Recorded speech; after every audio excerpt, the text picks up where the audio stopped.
يا جماعة سورة البقرة غيرتني. اسمع المقطع هذا يحفزك على سورة البقرة. سبحان الله، واحد يقول سورة البقرة غيرتني كثير. ليش غيرت كثير؟ يقول كان عندي مرض الصرع تعبني.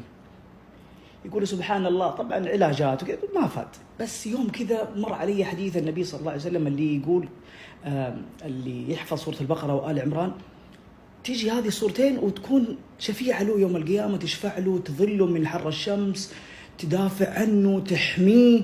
فقلت خليني أحفظهم. يقول بديت في سورة البقرة يوم عن يوم لين ختمت السورة كاملة، من باب إني أخش في الحديث هذا عشان تحميني وتحفظني وتشفع لي وتدافع عني وتحميني من الحر.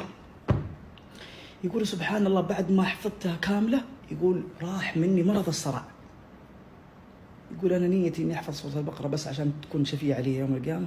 يقول حفظتها وشفتني سورة البقرة من الصرع، كسبت حاجتين.